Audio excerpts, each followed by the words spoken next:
Salut à tous, épisode 5 avec les Dallas Mavericks. Alors, il y a vraiment beaucoup à faire là et il faut pas faire n'importe quoi.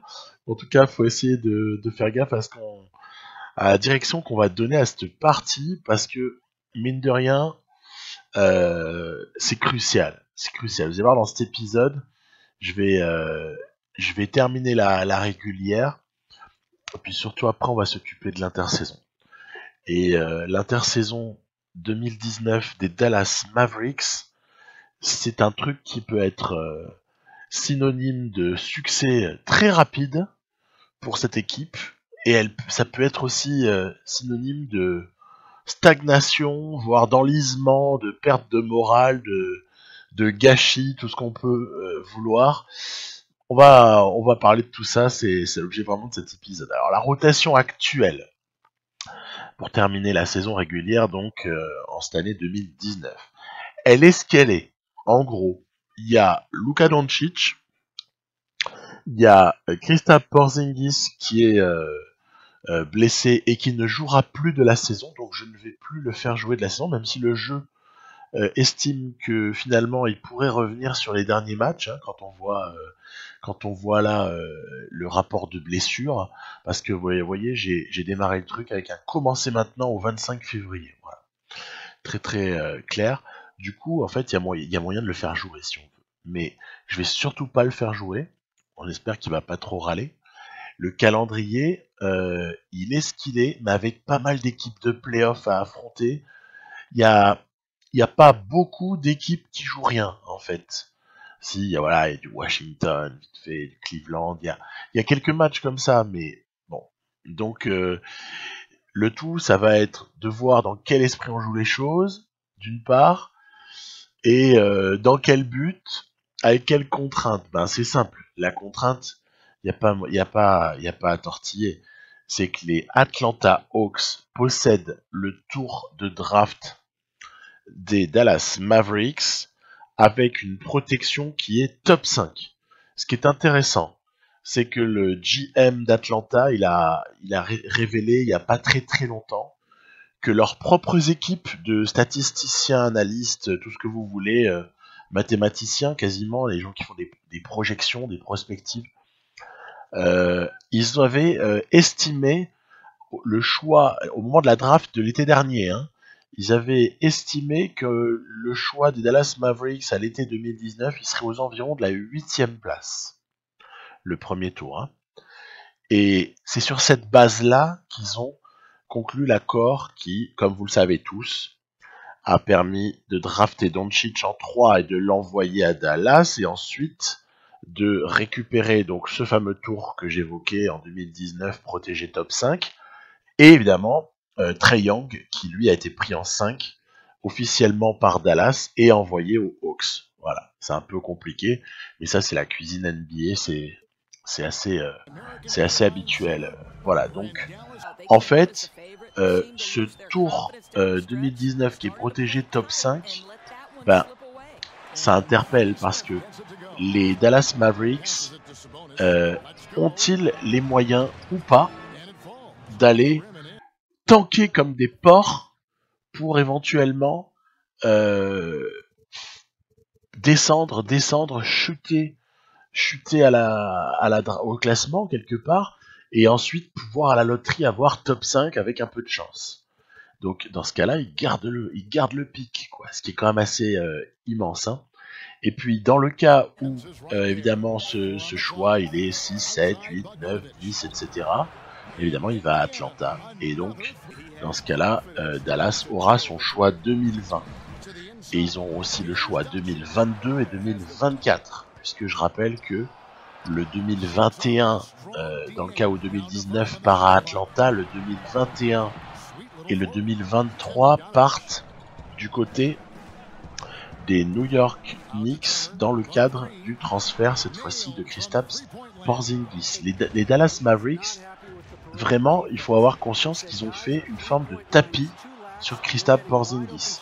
Si Kristaps Porzingis ne revient jamais au niveau espéré et finalement reste pour toujours un grand géant super doué, mais qui au final aura peut-être perdu des capacités physiques avec cette énorme blessure et ne revient plus jamais. Et 2m21, hein, 2m21, faut jamais l'oublier. Hein. Si les interrogations sur son retour de blessure, que devait sûrement avoir les Knicks en tête, hein, s'avèrent négatives, aïe aïe aïe aïe aïe, ça voudra dire que le pari pour Dallas il sera perdu. Alors nous dans NBA 2K, on est tranquille parce que a priori, même si un jour ou l'autre Porzingis se répète, hein, c'est pas à exclure, hein, mais a priori, on va avoir Doncic Porzingis. Donc voilà, il n'y a pas à se prendre trop la tête là-dessus. Et puis moi, dans cette partie, qu'est-ce que je vais faire? Je vais jouer pour gagner. Voilà. J'ai une équipe faible entre les mains. Vous avez vu que j'ai par exemple donné plus de temps, c'est peut-être une aberration pour certains d'entre vous, hein, mais j'ai donné plus de temps à Jalen Brunson qu'à l'ami Trey Burke, par exemple. Mais c'est parce qu'en fait, je crois beaucoup en Jalen Brunson. Ça paraît peut-être bizarre, mais c'est comme ça. J'ai été influencé, je pense, par les matchs NBA que j'ai vus et par le comportement du garçon en saison régulière jusque-là. Et Trey Burke, j'y crois pas des masses. Voilà, c'est pour ça que je privilégie, quand vous avez vu la rotation avancée tout à l'heure, je privilégie un Brunson. Pareil, je privilégie un Kleber par rapport à Mejri, parce que Kleber, il est ce qu'on appelle stretch 4, stretch 5. Ça veut dire qu'en gros, c'est un joueur qui peut jouer poste 4 ou poste 5, mais qui a une possibilité de shoot extérieur, alors que Mejri, c'est un rebondeur, on va dire, un petit peu intimidateur, protecteur de cercle, voilà. Mais c'est pas non plus la panacée. Quand on perd DeAndre Jordan dans le trade de Porzingis, on perd le protecteur d'arceau. Là, je vous dirais, c'est vraiment pas la même histoire à partir du moment où vous vous retrouvez avec Mejri Kleber en pivot. Voilà, on tombe en gamme. Donc, c'est pour ça qu'en fait, c'est quand même vachement marrant de jouer avec eux parce que en fait, il y a des tas de choses à faire.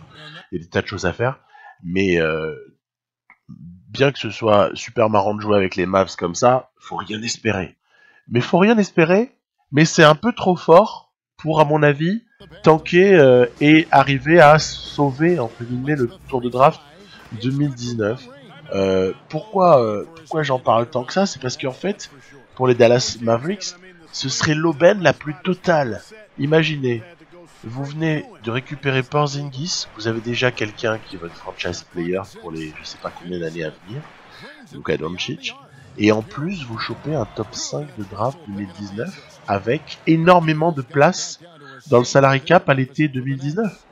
Mais je veux dire, même Mark Cuban, dans ses rêves les plus fous, il a jamais pensé à un truc pareil, je pense. Tellement c'est le scénario trop idéal. Donc on va voir. Mais comme je vous dis, je pense que cette équipe, en fait, ce qu'on voit d'ailleurs dans la réalité, hein, elle est un peu trop forte pour tanker. Surtout pour tanker à ce stade de la saison où ils avaient déjà gagné un peu trop de matchs, en fait. Hein. Et elle est trop forte pour tanker et du coup quand même vachement affaiblie et trop faible pour aller en play-off, hein, à l'ouest, hein, c'est beaucoup trop difficile. Du coup, on joue sans se prendre la tête. Vous voyez par exemple, il y a des victoires là, on pourrait se dire ouais, pourquoi t'es allé gagner du côté des Nets et tout. Ouais, mais c'est pas grave. De toute façon, qu'est-ce que ça change? Regardez, le top 5, il est à 22 victoires à ce moment-là et Dallas en a 28. Et Atlanta, ils vont pas en gagner 15 000 des matchs, hein. Donc ça va être difficile, hein, de faire en sorte de se faire rattraper par Atlanta. Donc c'est pas évident. Donc bon, autant s'amuser et autant profiter du phénomène. Attention, Luka Doncic en démonstration. C'est-à-dire qu'en fait, je trouve que ce joueur, c'est pas difficile, son overall il est beaucoup plus élevé qu'il ne l'était dans mes épisodes 1, 2 et 3 en fait, puisque Touquet a réévalué sa valeur en quelque sorte. Vous voyez la claquette de Miley, lol. Ok, d'accord, merci. Les mecs qui montent avec 50 cm au-dessus du cercle et qui balancent une claquette de l'espace, ça commence à me saouler copieux en fait. dans Touquet. Là, ça commence vraiment à être un fail pour moi du jeu. Enfin, un parmi d'autres, hein, mais après ce jeu est génial, mais il y a aussi des fails vraiment relous. Donc, Luka Doncic, incroyable. Je l'ai trouvé là, manette en main, mais encore beaucoup plus fort qu'il ne l'était jusque-là, à tel point que on peut se permettre en attaque de juste faire jouer Luka Doncic. Voilà, on prend la balle, on donne la balle à Luka et on fait du pick and roll, on va diriger le jeu juste avec lui. Il n'y a presque pas besoin des moments de lancer des systèmes. C'est pour dire la puissance de création du type. Quand je joue avec différentes équipes dans ce jeu, mais il y a presque, je sais pas, même vous jouez avec LeBron James, il y a d'autres capacités, c'est d'autres caractéristiques, c'est pas le même type de joueur. Même avec LeBron James, il n'y a pas cette variété, le pull-up à 3 points derrière l'écran, le pick and pop, en veux-tu, en voilà, favorisé par les insignes de Luka. Il y a moyen de manœuvrer comme ça, mais vraiment de façon incroyable. Et en plus, regardez, vous voyez, souvent à l'opposé, vous allez avoir des mecs qui sont libres parce que l'IA a tendance à focaliser sur Luka Doncic, évidemment. Et on sait dans Touquet qu'il y a ce phénomène qui est rendu encore plus fort. Donc là, il y a prise à 2, hop, Finney-Smith qui ressort et Brunson qui aligne. Et comme ça, on va réussir à taper les Spurs, par exemple. Euh, vous voyez, même avec une équipe faible, en fait, il y a moyen de gagner contre plein d'équipes. Donc, je n'ose même pas imaginer avec le retour de Porzingis, donc dès le début de la saison suivante. Et puis, il y a aussi plein de questions qu'il va falloir se poser. Je vous ai mis en haut à droite la manière dont le pronostic évolue pour la loterie. On a vu qu'au départ, c'était 8. Bah, évidemment, on a gagné quelques matchs. Bref, d'autres en perdent. On est passé à 9. Et puis, vous allez voir que dans pas si longtemps que ça, on sera à 10, quoi. Donc, en gros, les pourcentages de chance d'avoir un des 5 premiers choix chutent mais vertigineusement à mesure que cette saison régulière se termine. Et n'ayez pas peur, elle va être bientôt terminée d'ailleurs. Hein. Alors, il y a encore quelques images de matchs là comme ça qui vont être arrachées de ci de là par les Dallas Mavericks sur le talent pur de l'ami Doncic. Et d'un certain dire que N, hein, je crois il y a un vieux joueur là au numéro 41 qui est pas pourri du tout. Il va falloir se poser la question aussi de savoir si on accepte son départ à la retraite ou si on lui demande instamment de rester encore une année pour faire par exemple au hasard un peu de mentorat auprès de Kristaps Porzingis. Hein, je dis ça, je dis rien. Donc là c'est encore un truc qu'il va falloir régler à l'intersaison hein, dans quelques minutes un peu plus loin là par rapport à où on en est. Il y a plein de choses, hein, donc la loterie, le cas à dire que vérifier le staff, il faudra être vigilant parce que je compte bien avoir 3 camps d'entraînement et pas 2, par exemple. Hein. On en discutera, on verra comment être à peu près certain d'en avoir 3. Voilà, donc cette saison régulière commence à s'achever avec comme ça, ben vous regardez encore en simulation, on va taper les Kings. Les Kings, une équipe de playoff normalement. En tout cas, une équipe qui est bien plus forte que les Mavericks à ce stade-là. Il y a quelques petites blessures avec Finney-Smith, ça m'inquiète, il s'est blessé 2 fois sur cette fin de saison. Et c'est dommage parce que moi je compte sur lui. C'est dommage, je compte sur lui pour l'avenir. Au poste 3 et 4, en tant que homme qui sort du banc, ça m'intéresse en fait. Ça m'intéresse tout comme un Gigi Barea peut m'intéresser en tant que mentor de Jalen Brunson. Donc il y a comme ça des vieux là qu'on va pas se gêner, on va les garder. Hein. Si j'ai la place, je vais garder aussi le vétéran Harris parce que lui aussi il a une forme de fidélité à Dallas qui est relativement marquée quoi. Donc ça se garde à mon sens dans la limite de la place dans l'effectif. Hein. J'annonce de suite que pour moi Hardaway Jr. ça va être soit un trade en compagnie par exemple d'un certain Powell. On peut voir ce qu'on peut obtenir en échange de ces deux-là. Ça peut être intéressant. Powell il a une option joueur, mais à 10 millions, il va l'activer très probablement. Voilà, il y a plein de choses qui vont pouvoir être faites. Si Tim Hardaway, je trouve rien d'intéressant pour lui, c'est très simple. Il jouera poste 2, peut-être un peu poste 3, en sortie de banc. En sortie de banc, très très clairement, parce que je fais pas de Hardaway Junior un titulaire. Mais après, un energizer, hein. Il a une capacité de scoring qui est intéressante. Là, on voit les Suns qui sont en train d'hypothéquer, hélas pour eux, leur dernière chance d'accrocher le max de pourcentage de chance. C'est compliqué d'avoir le first pick à la draft qui suit, hein, puisqu'ils nous ont battus, c'est Victor qui a compté. Dans la partie là, ça va être les Knicks qui vont arriver avec le max de chance. Tiens, Paul George, DP of the Year, c'est excellent. Le MIP, c'est Siakam, c'est très logique. Le coach de l'année, comment est-ce qu'il peut être autrement que Budenholzer? C'est très très judicieux. Puis voilà, les petites All-NBA Team, là, je vous ai laissé parce que c'est toujours sympa. On est un peu à l'époque là où on discute ici et là, ça discute de partout des trophées individuels. Ben, c'est vrai que Giannis MVP, franchement, ça a du sens. Paul George DP of the Year, ça a du sens. Voilà, je trouve que le jeu là pour le coup c'est pas mal comporté. La first NBA All Defensive, mine de rien, Paul George et Westbrook qui s'accrochent une première All NBA Team en général et en défensive. Hein. C'est énorme. Hein. Grosse perf. Donc OKC au taquet en cette fin de saison. On va voir que les playoffs, je vais vous montrer ce qui va advenir des playoffs. Hein, c'est toujours intéressant de voir comment le jeu simule le truc. On voit qu'Orlando a réussi à arracher une place et qu'au final Boston a fini troisième, intéressant ça aussi. Et OKC troisième, Houston quatrième sur le final.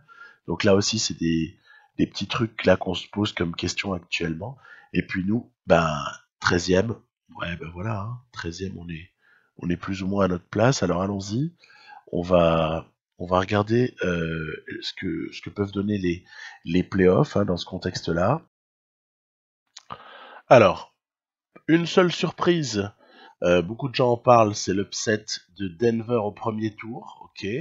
Finale de conf, Golden State contre OKC, et de l'autre côté, Boston qui sweep les Bucks. Et puis en finale NBA, oulala, c'est donc le fameux three-peat pour les Warriors et Kevin Durant, qui est une troisième fois consécutive MVP des finales.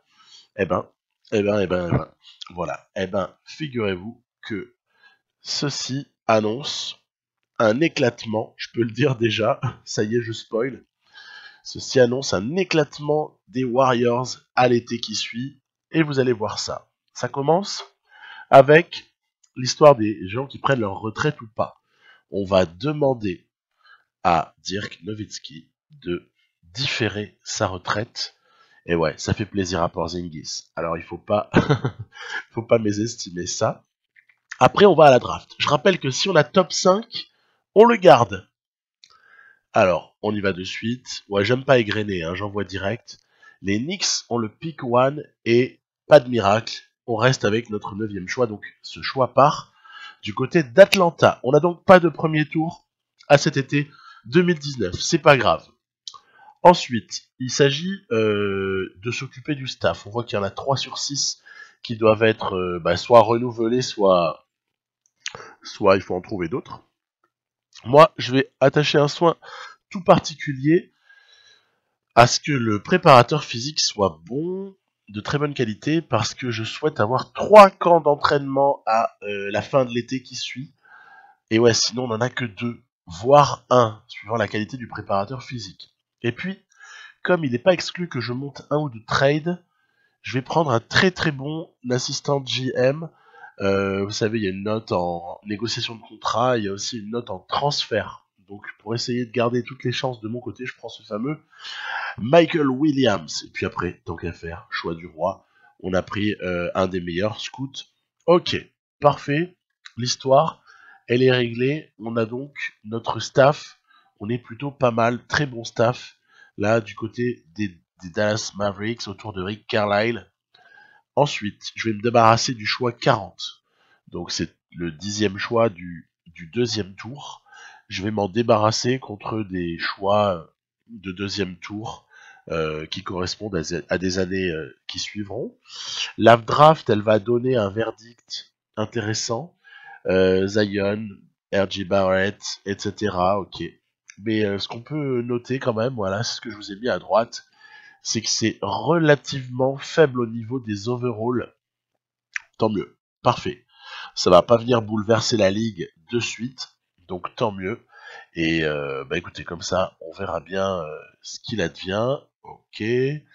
Dwight Powell, évidemment, active son option. Est-ce qu'on pouvait espérer autre chose? Et puis, ça y est, bouleversement, tremblement de terre.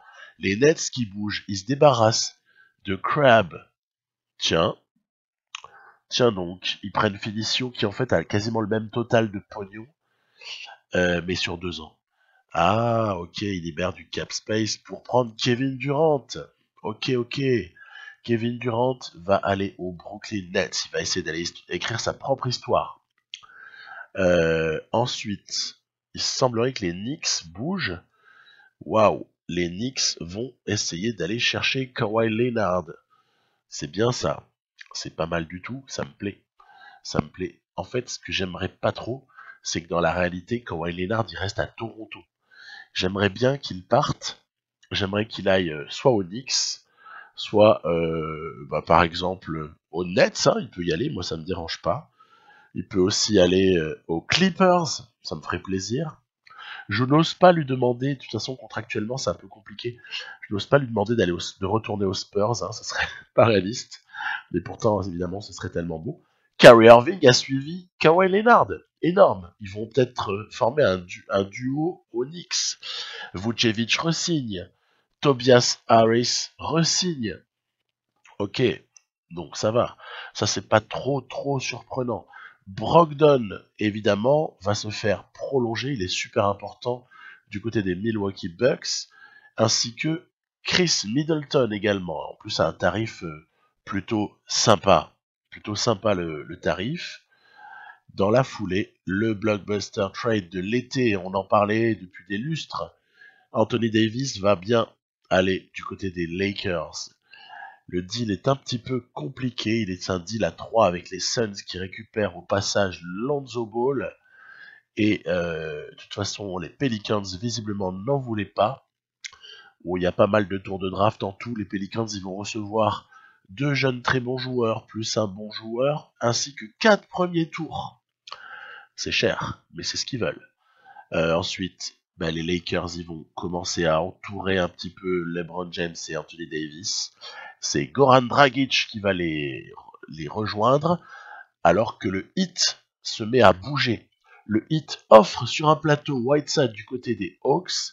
Il prend que Alex Len. Pourquoi Ce serait pas pour libérer du cap space, tout ça là. Oh là là, dans la foulée, il y a Dion Waiters qui, accompagné de James Johnson, fait le chemin vers Philadelphie. Philadelphie qui a du cap à proposer, puisqu'après ils ont des droits birds sur les gens qui veulent prolonger. Philadelphie semble avoir fait une croix sur Jimmy Butler qui ne veut pas rester là-bas, ça s'est mal passé. Allez, c'est parti, le Miami Heat accueille Jimmy Butler. Je trouve que c'est sympa, Jimmy va être content, il va aller au soleil. Dans la foulée, le Miami Heat s'entoure d'un vétéran, Paul Millsap. Il va y avoir une ossature Winslow, Richardson, Butler, Millsap,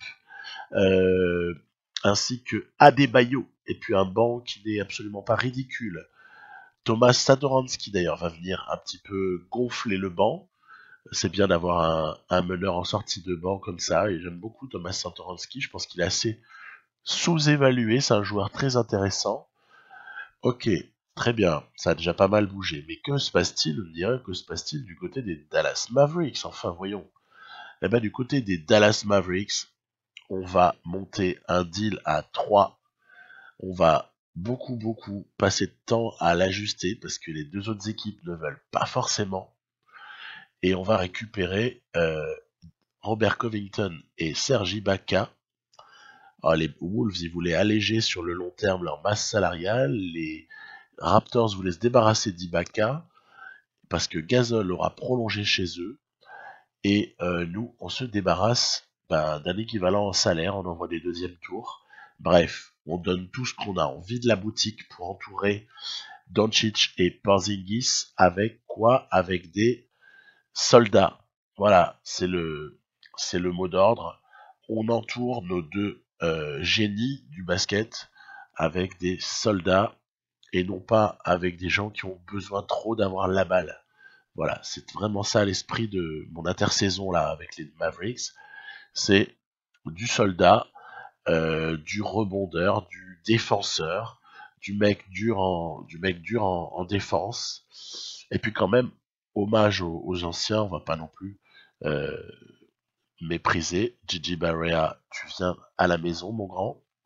Tu continues. Il a passé presque toute sa carrière du côté des Mavs. Je vais aller chercher un Patrick Beverley qui me paraît avoir un profil très très intéressant pour notre équipe.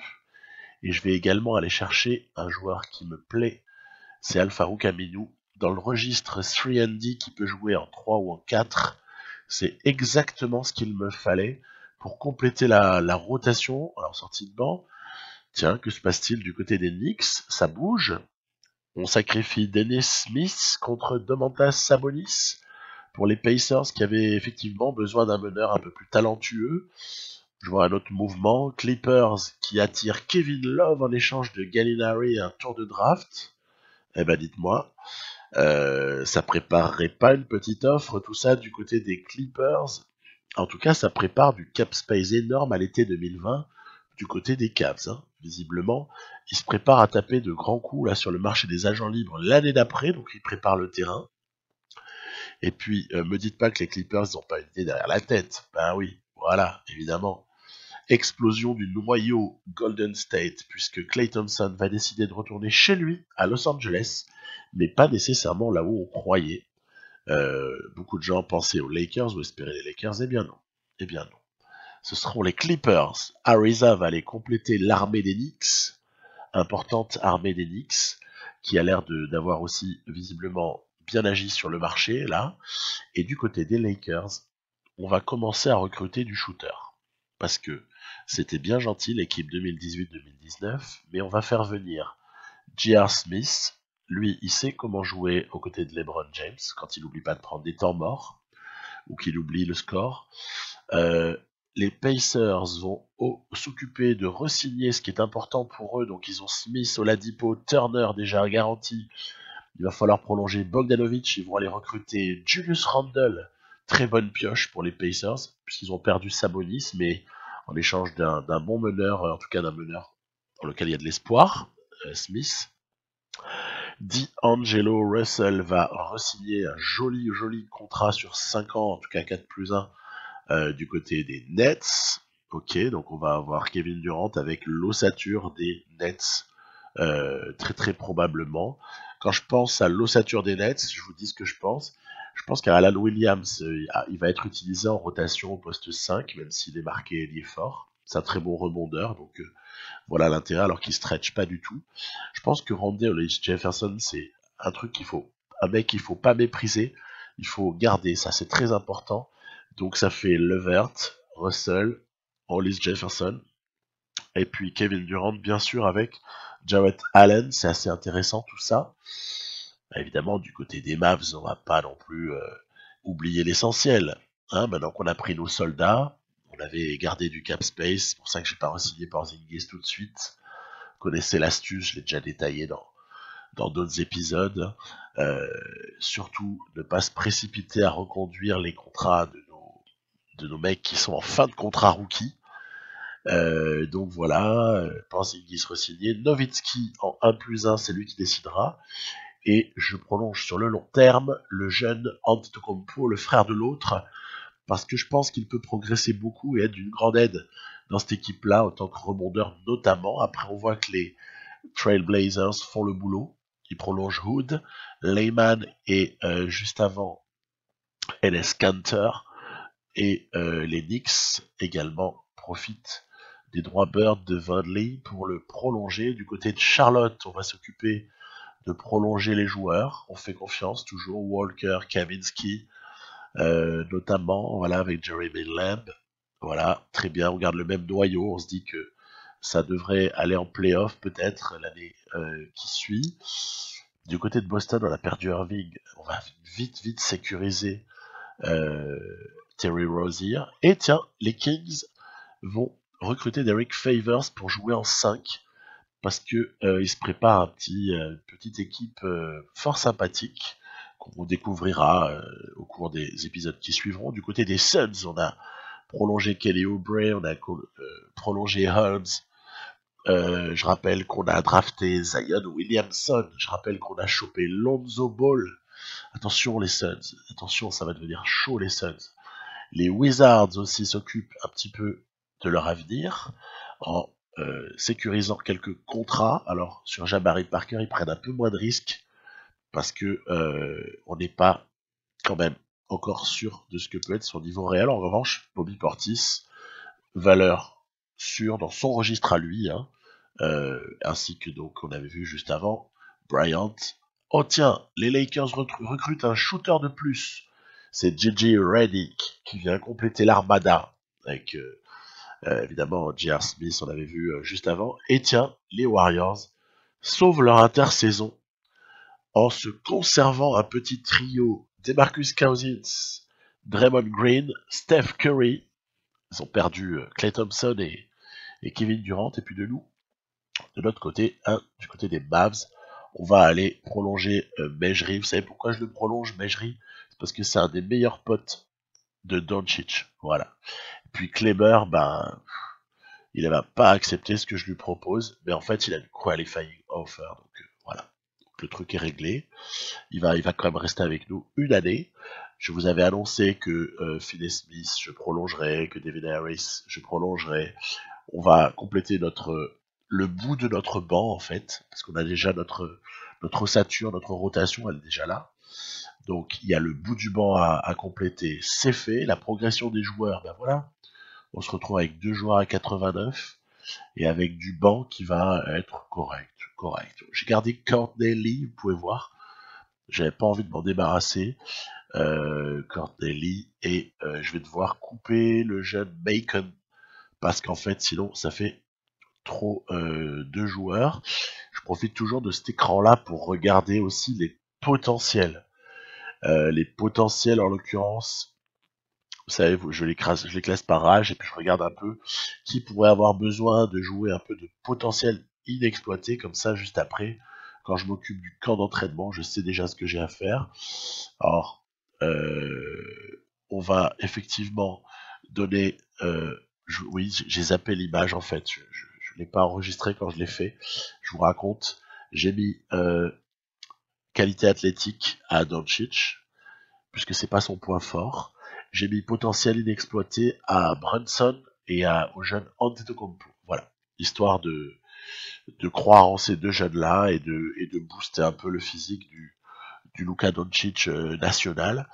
Voilà, ensuite on ajuste la rotation, le principe étant de ne jamais avoir sur le terrain de 5 trop mineurs en fait. Je m'arrange pour qu'il y ait tout le temps des titulaires qui soient mélangés avec des remplaçants, voilà. Et puis ensuite après évidemment on verra bien ce que ça donne et je serai peut-être amené à l'adapter, à le modifier.